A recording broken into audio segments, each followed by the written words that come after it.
It's been like almost 2 years and we still don't have an XM2W. One of the other most requested things from Endgame Gear is a small form factor mouse, which they made. This is the OP1we. Starting off, the build quality, it's an Endgame Gear mouse. It's excellent. No flex anywhere on this thing, no creaking.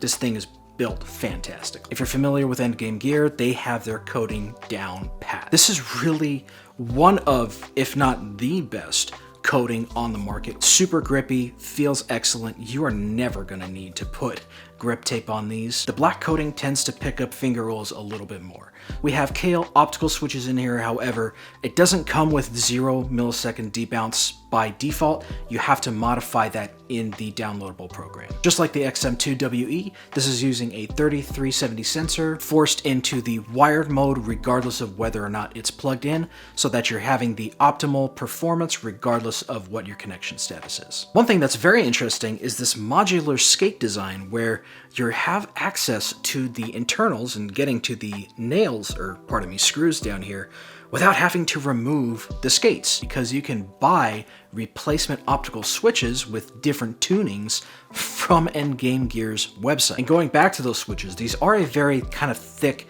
tactile feel to them. If you're someone that appreciates a lighter weight click, these might not gel with you, but you can modify that fairly easily. Very minimal pre and post travel on these clicks, almost 0 pre and post travel for these side buttons. They're very similar to the XM2we or the XM1R side buttons, where they pop out a good amount, they're very easy to access. And the scroll wheel is well tensioned and a good and fairly light scroll wheel click here too. What I personally find the most interesting thing about the OP1we is the shape. You'll see that on the sides of the mouse where the thumb and the pinky and ring fingers land, there is not as much of a drastic inward slope that really kind of characterizes the XM1R shape. And you'll also notice that the front end stays pretty darn narrow. This is a very narrow and almost kind of precise feeling mouse. Specifically, if you're looking for a small mouse that's also narrow, there's not a whole lot of options out there available right now. The X2 Mini as well as the Atlantis Mini are somewhat wide, but this is what I would consider to be thin, and it's mini. So that's something that not a lot of mice on the market currently have. And even with like the Viper Mini shape, that has a pretty significant flare at the front end, where this keeps it very tight up at the front. So it's a very unique shape experience that is very fun. I really like the shape of this mouse. So let's give the OP1we a gecko grade. Starting with gaming, I give it an 8.5 out of 10. It doesn't have the most recent sensor, but the 3370 is still widely considered to be a flawless sensor, and you're getting great performance out of this thing. You're also going to get minimal click delay with these optical switches, and the weight is very well balanced and light. And what may be a problem for some people is the kind of heavier mouse 1 and mouse 2 clicks. For everyday use, I give it a 6 out of 10. One thing that this has is a very classy, not overly flashy appearance to it. Very clean design. The logo is off to the side here. There's no RGB. This could fit in at like a boring desk job easily if you wanted to. It's also very portable and lightweight. So this is something that you could throw into your bag and take with you on the road.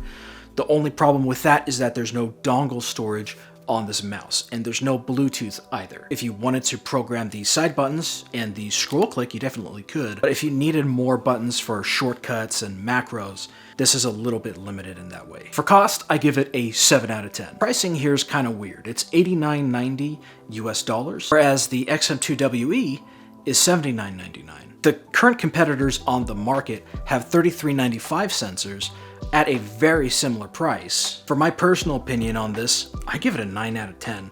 I really like this mouse. The shape feels great. It's so unique in the small mouse sphere. It both feels and looks premium. For me, something subjective about the narrow front end is I just feel more precise when it comes to aiming and first-person shooters. So overall, the OP1we gets a 7.6 out of 10. This is a very unique experience for a small shaped mouse that has really good performance as well as quality, but it is less future-proof if you wanted to eventually go up to 2000 or 4000 hertz polling rate, with things such as the Atlantis Mini and the X2V2 having those as potential future updates down the road. Anyways, thank you guys so much for watching. Y'all take care, God bless, and I'll see you in the next one, okay? Later.